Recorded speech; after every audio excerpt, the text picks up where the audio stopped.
Have you ever been so invisible that you could stand right next to greatness and nobody would even know your name? Yeah, that was me for a long time, Jessica Parker, just another housekeeper at the Skyline Suites in Chicago, floating through marble hallways while billionaires shaped the world around me. Nobody ever expects much from the quiet girl in the uniform. They don't ask about your dreams, your scars, or the secret worlds you build inside your head after midnight. They don't know you're fighting a battle just to hold on to something real. But let me tell you, it only takes one moment, one wild, terrifying act of couragetto flip the script on your entire life. The day my story cracked, wide open started like any other. I was 28, moving through the suites like a ghost, pushing my cleaning cart, trying to stay small, hoping to pass through the day unseen. For 3 years, I'd worked those halls, and for 3 years nobody guessed that I spent my nights traveling to places they'd only seen in coffee table book Shanghai, Rome, Tokyo, learning languages off YouTube and from old library books. That all started after I lost my mom, Ellen Parker. She used to say, "One day, Jess, I'm going to see the world. I'll send you a postcard from China, from Italy, maybe Japan." But cancer took her before she ever bought a suitcase. The night I buried her, I found her old Mandarin textbook, yellowed with notes, stuck behind a box of photos. I just sat on the floor and cried. Then I promised her right out loud, "I'll see it for you, Mom." I downloaded an app and started with Ni Hao, slowly fighting through the grief. My Chinese got better. My world got smaller.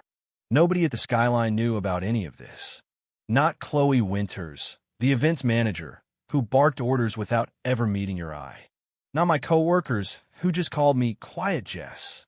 Only Henry, a night security guard with skin like weathered leather and eyes that mist nothing ever saw through it. He found me scribbling characters on a lunch napkin once and said, "You got gold inside you, kid. Why are you hiding it like it's dirt?" He shook his head when I shrugged. "The world can't see what you won't show, Jess. Don't let your best stuff die in silence." I laughed it off, but sometimes I wondered if he was right. Anyway, the day everything changed started with the kind of staff meeting that makes you want to disappear into the carpet. Miles Industries is here for their big conference, Chloe snapped. 50 execs, global press, no mistakes. Jessica Ree on the 14th floor with the Chinese guests. "Maybe this way, we won't get complaints about your English." She said it like a joke, but I could feel the room tighten. I just nodded, grabbed my cart, and told myself it didn't matter. People would always underestimate you, right? Better to keep your head down. Henry caught up to me by the elevator. "The universe has a weird sense of humor," he said, grinning. "Bet you end up exactly where you're needed." I just rolled my eyes. "Chloe thinks I'm too awkward for the important guests." Henry laughed, all low and raspy. "You never know. Today might surprise you." The 14th floor was empty, quiet except for the distant hum of a conference. In room 1412, I found a magazine open to an article about Adrian Miles, some kind of wunderkind CEO, barely 30, already running half the city. I didn't think much of it, just went about cleaning. That's when I heard raised voices from the executive lounge down the Halaman on the phone, frustrated, words bouncing between English and something I recognized. "This is ridiculous. I need someone who speaks Chinese right now." I peeked through the cracked door. There he was, Adrian Miles, sleeves rolled up, desperation in his eyes. "Is anyone here who could translate?" His words echoed down the hallway. My heart pounded. This was the moment, wasn't it? The chance I'd never believed would actually come. But I just stood there, frozen, palms sweating, thinking about every time I'd mispronounced a word or stumbled through a conversation online. What if I blew it? What if they laughed at me? What if I stepped forward and nobody cared? Henry's words rattled around in my skull. "Don't let it die in silence." You know what? I almost walked away. I saw my own reflection in the elevator door small, scared, faded in. I just thought, what would Mom want? I turned back before I could lose my nerve, marched into the lounge, and cleared my throat. "Excuse me, mister." "Miles," I said, voice shaking. "I speak Chinese. I could help if you'd like." He spun around, sizing me up, just a housekeeper with a mop in one hand, hope in the other.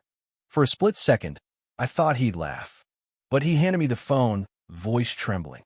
The CEO from Young Corporation. Shanghai. We're about to lose the deal. I started translating.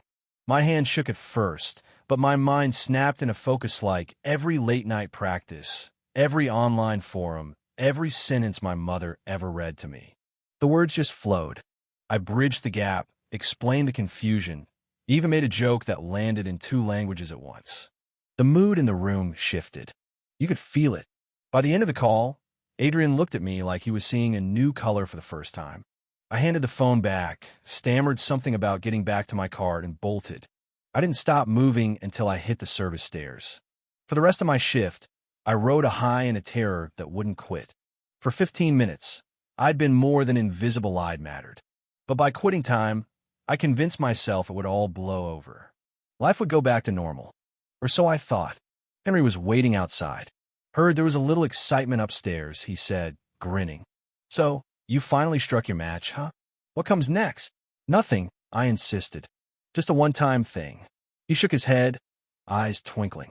You can't unsee yourself once you light up the room. People notice, Jess. Remember that. The next morning, everything fell off. Nobody said anything about what happened, not even Chloe. She just assigned me to the 14th floor again. I started to wonder, had Adrian complained? Had I screwed up? I told myself it didn't matter, but something inside me felt different. As I cleaned a mirror, I really looked at myself. For once, I saw a woman who could be more than just a shadow. At 11:45, I was prepping the conference room when Chloe walked in, managers in tow. Adrian and his team filed in behind them. He looked straight at me. Actually, there's something I'd like to address, he said. My stomach dropped. Here it comes a public shaming, the reprimand. Instead, Adrian turned to the managers. Yesterday, one of your employees saved a multi-million-dollar deal with her Mandarin. She's housekeeping staff. Her name is Jessica. All eyes on me. Chloe's face went pale. Adrian asked me to translate on the spot. I did perfectly. The room went from doubtful to amazed in a heartbeat. He offered me a job. Just like that. Not just as a translator, but as a cultural liaison for his company's expansion in Asia. The managers sputtered. Chloe tried to protest, but Adrian shut her down. When the deal was falling apart, where were your professionals? Jessica stepped up. That's the kind of person I want on my team.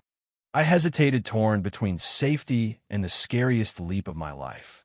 Then I heard Henry's voice in my head and my mother's dreams in my heart. I don't need time, I said. I'll do it. From that day on, everything was different. My first day at Miles Industries, I barely recognized myself. Miranda, Adrian's chief of staff, took me under her wing. Turns out I wasn't just a quick study in language, but in business too. I brought something nobody else died a way of seeing people that came from a lifetime on the sidelines. A week later, I was on a flight to Shanghai. Chloe, somehow, wrangled her way onto the trip as a hotel liaison. She gave me this frosty smile. Let's see how long this Cinderella story lasts, she whispered. But I wasn't scared anymore. In China, I did more than translate. I smoothed over misunderstandings, noticed details the big shots missed, and offered insights nobody else had. Mr. Jen from Young Corporation pulled me aside. You understand more than language, Jessica. You understand people. Even Chloe had to admit I was doing better than she expected. By the end of the trip, Adrian toasted to new beginnings and to the power of invisible people finally being seen. The best part? I got to tell my mom in my own way. Standing on a balcony in Shanghai, I pulled out her old textbook, flipped to a proverb. A journey of 1,000 miles begins with a single step. I had finally taken mine. A year later, I was back in the Skyline Suites not as a housekeeper, but as director of Asian market development, giving a speech to executives and staff. Transformation isn't about becoming someone new, I said. Sometimes it's about finally becoming who you already are. In the crowd, I spotted Henry, now head of security at the Art Institute, nodding with pride. I saw Chloe, still managing events, but a little softer around the edges. I spotted a young housekeeper at the back, head bowed. I made my way to her after the speech. Don't hide your dreams, I told her, no matter who tries to keep you small. The truth? The biggest thing that changed wasn't my title, my paycheck, or my passport stamps. It was a story I told myself about who I was and what I deserved. It's easy to believe you're nothing when the world acts like you're invisible. But you know what I learned? The hardest thing is stepping out of the shadows, but once you do, people can't help but notice your light. Maybe you're sitting there with a secret talent, a buried dream, a voice waiting to be heard. Don't let it die in silence.